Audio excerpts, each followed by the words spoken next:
Learn English through stories F16 PDF. Adapted and modified by Kulwant Singh Sandhu. Contents 1. The School Among the Pines Part 1. 2. The Taj Mahal. 3. Grammar page, nouns agreement. The School Among the Pines. Part 1. A leopard, lithe and sinewy, drank at the mountain stream, and then lay down on the grass to bask in the late February sunshine. Its tail twitched occasionally, and the animal appeared to be sleeping.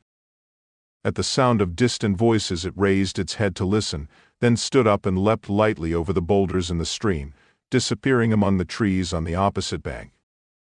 A minute or two later, 3 children came walking down the forest path. They were a girl and 2 boys, and they were singing in their local dialect an old song they had learnt from their grandparents. 5 more miles to go. We climbed through rain and snow. A river to cross. A mountain to pass.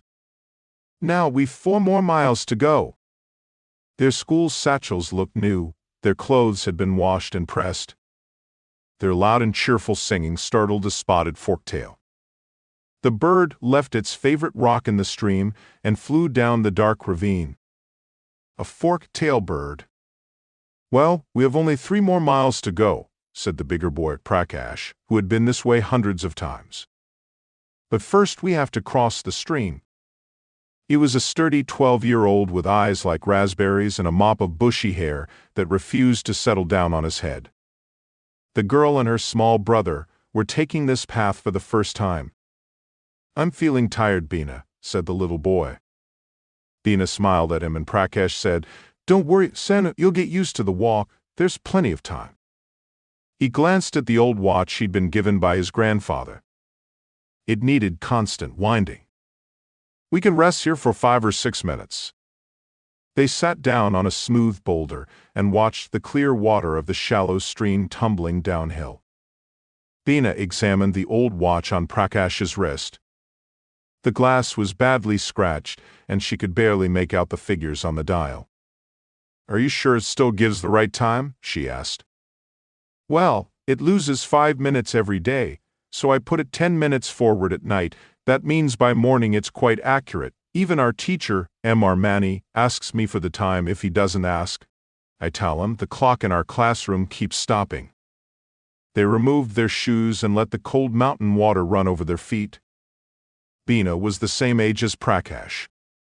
She had pink cheeks, soft brown eyes, and hair that was just beginning to lose its natural curls.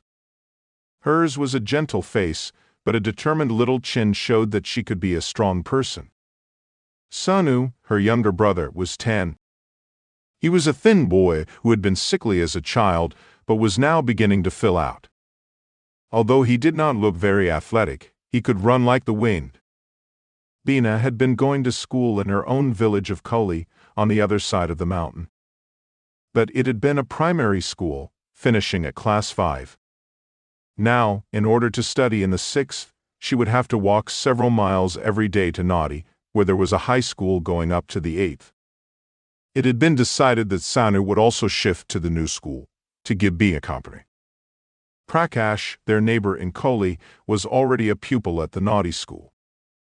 His mischievous nature, which sometimes got him into trouble, had resulted in his having to repeat a year.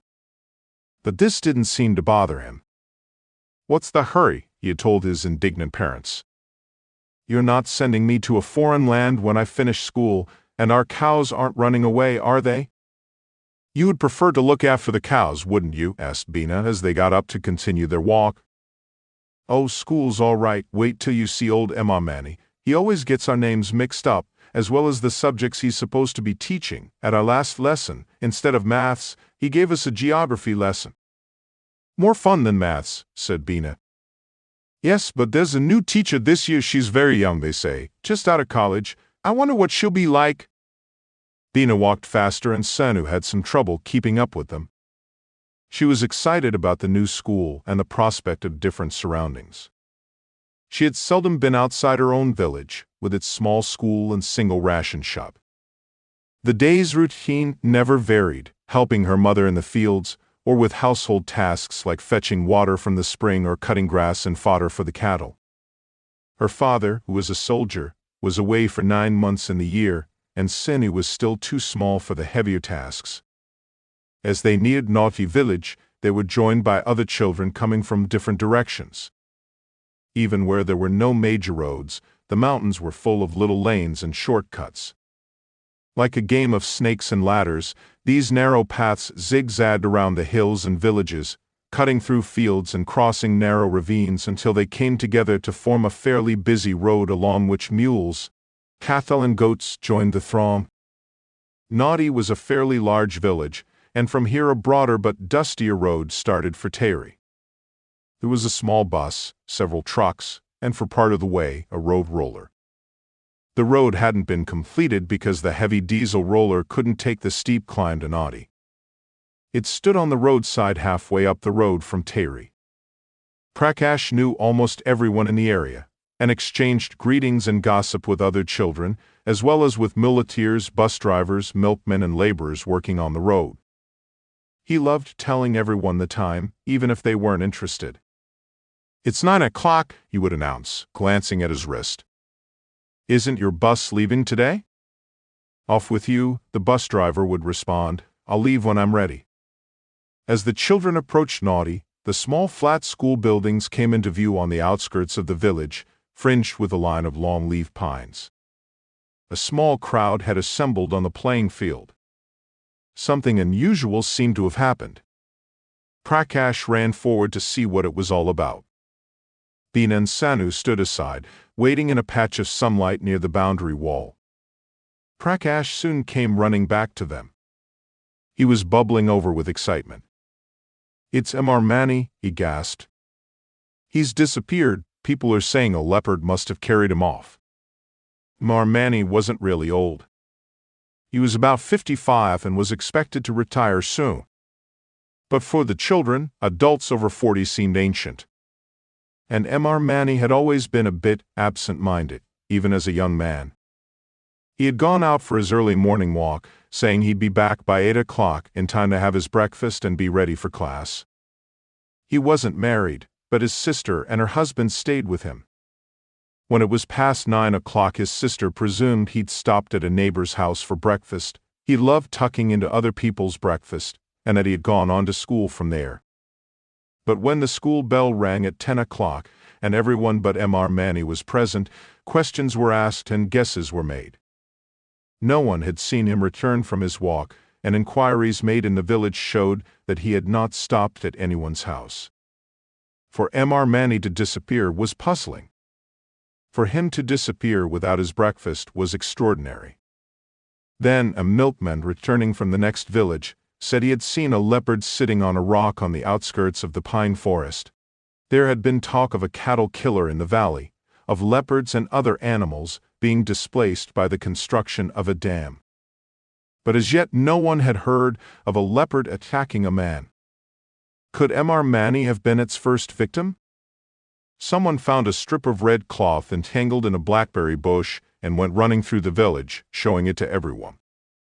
Mr. Mani had been known to wear red pajamas. Surely he had been seized and eaten. But where were his remains? And why had he been in his pajamas? Meanwhile, Beena and Sanu and the rest of the children had followed their teachers into the school playground. Feeling a little lost, Beena looked around for Prakash.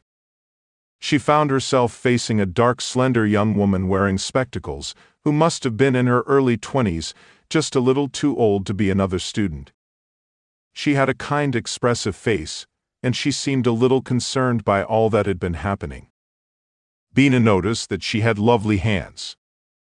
It was obvious that the new teacher hadn't milked cows or worked in the fields. "You must be new here," said the teacher, smiling at Beena. "And is this your little brother?" "Yes, we've come from Koli village. We were at school there." "It's a long walk from Koli. You didn't see any leopards, did you?" "Well, I'm new too. Are you in the 6th class?" "Sanu is in the 3rd. I'm in the 6th. "Then I'm your new teacher. My name is Tania Ramola. Come along. Let's see if we can settle down in our classroom." Mr. Manny turned up at 12 o'clock, wondering what all the fuss was about. No, he snapped, he had not been attacked by a leopard. And yes, he had lost his pajamas, and would someone kindly return them to him? "How did you lose your pajamas, sir?" asked Prakash. "They were blown off the washing line," snapped Mr. Manny. After much questioning, Mr. Manny admitted that he had gone further than he had intended, and that he had lost his way coming back. He had been a bit upset because the new teacher, a slip of a girl, had been given charge of the 6th, while he was still with the 5th, along with that troublesome boy Prakash, who kept on reminding him of the time. The headmaster had explained that as Mr. Manny was due to retire at the end of the year, the school did not wish to burden him with a senior class. But Mr. Manny looked upon the whole thing as a plot to get rid of him. He glowered at Miss Romola whenever he passed her. And when she smiled back at him, he looked the other way. Mr. Manny had been getting even more absent-minded of late, putting on his shoes without his socks, wearing his homespun waistcoat inside out, mixing up people's names, and of course, eating other people's lunches and dinners. His sister had made a special mutton broth pie for the postmaster, who was down with flu, and asked Mr. Manny to take it over in a thermos. When the postmaster opened the thermos, he found only a few drops of broth at the bottom.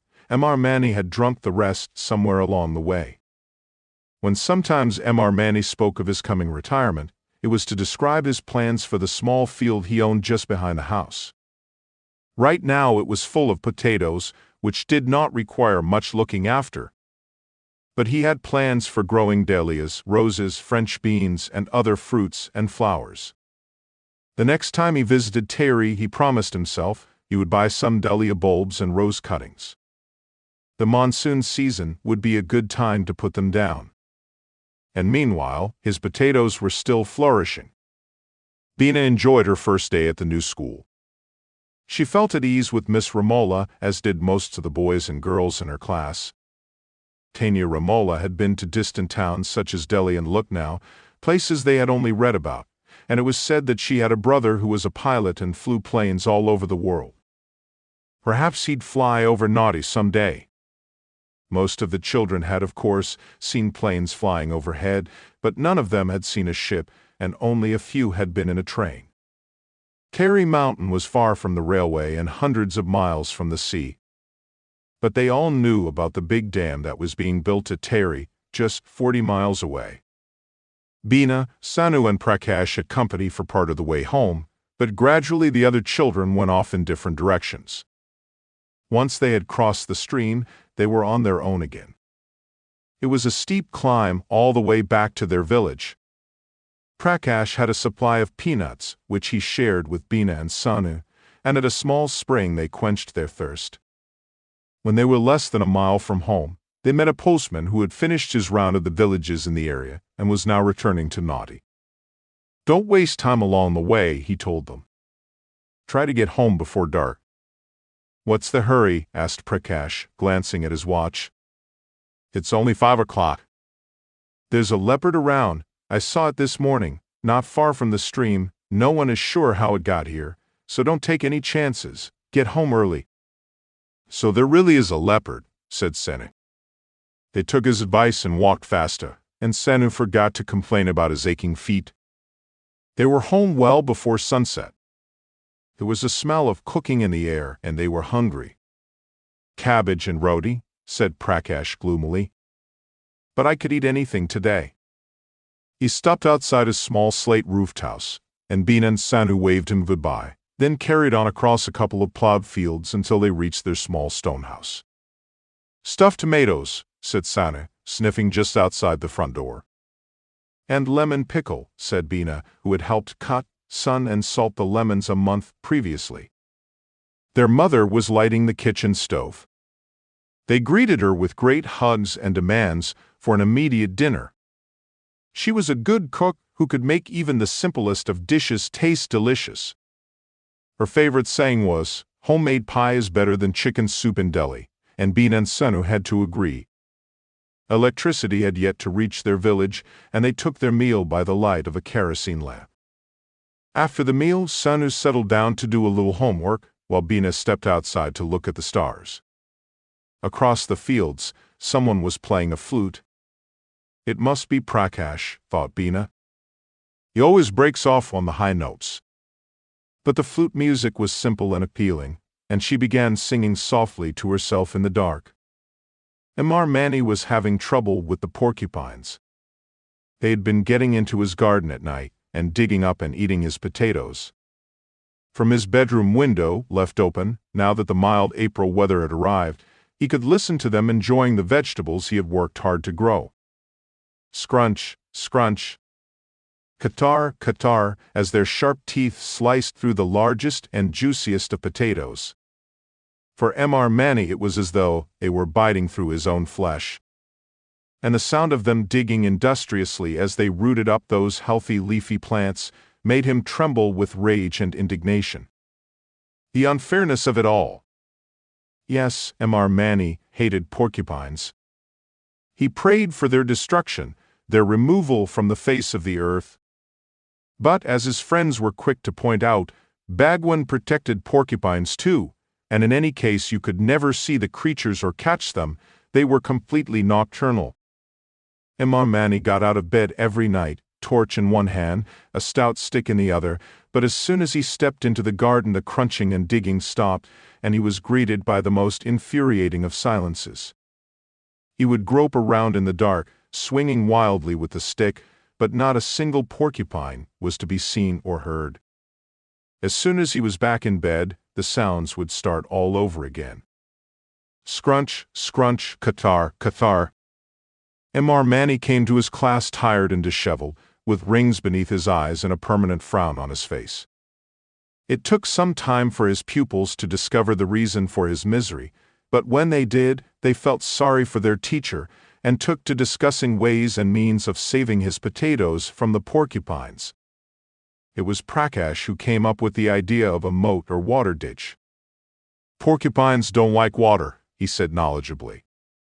"How you know?" asked one of his friends. "Throw water on one and see how it runs. They don't like getting their quills wet." There was no one who could disprove Prakash's theory, and the class fell in with the idea of building a moat, especially as it meant getting most of the day off.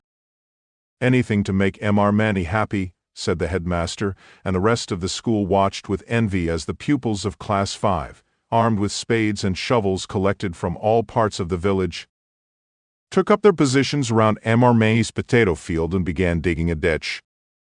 By evening the moat was ready, but it was still dry and the porcupines got in again that night and had a great feast. "At this rate," said Mr. Mani gloomily, "there won't be any potatoes left to save." But next day Prakash and the other boys and girls managed to divert the water from a stream that flowed past the village. They had the satisfaction of watching it flow gently into the ditch. Everyone went home in a good mood. By nightfall, the ditch had overflowed, the potato field was flooded, and Mr. Mani found himself trapped inside his house. But Prakash and his friends had won the day. The porcupines stayed away that night. A month had passed, and wild violets, daisies, and buttercups now sprinkled the hill slopes, and on her way to school Bina gathered enough to make a little posy. The bunch of flowers fitted easily into an old inkwell. Miss Romola was delighted to find this little display in the middle of her desk. "Who put these here?" she asked in surprise. Bina kept quiet, and the rest of the class smiled secretively. After that, they took turns bringing flowers for the classroom. On her long walks to school and home again, Bina became aware that April was the month of new leaves. The oak leaves were bright green above and silver beneath, and when they rippled in the breeze they were like clouds of silvery green. The path was strewn with old leaves, dry and crackly. Sanu loved kicking them around. Clouds of white butterflies floated across the stream. Sanu was chasing a butterfly when he stumbled over something dark and repulsive. He went sprawling on the grass. When he got to his feet, he looked down at the remains of a small animal. "Bina, Prakash, come quickly," he shouted. It was part of a sheep killed some days earlier by a much larger animal. Only a leopard could have done this, said Prakash. Let's get away then, said Sane. It might still be around. No, there's nothing left to eat. The leopard will be hunting elsewhere by now. Perhaps it's moved on to the next valley. Still, I'm frightened, said Sane. There may be more leopards. Bina took him by the hand. Leopards don't attack humans, she said. They will, if they get a taste for people, insisted Prakash. Well, this one hasn't attacked any people as yet, said Bina, although she couldn't be sure. Hadn't there been rumors of a leopard attacking some workers near the dam? But she did not want Senu to feel afraid, so she did not mention the story.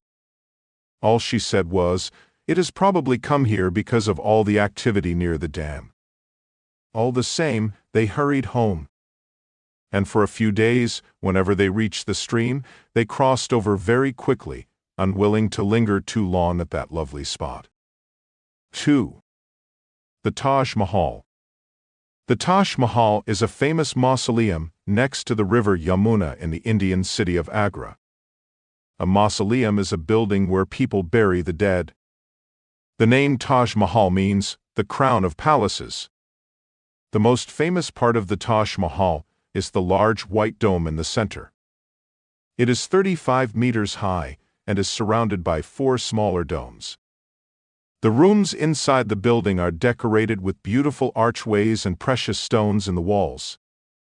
The buildings are surrounded by gardens with pathways, pools, fountains, and green gardens.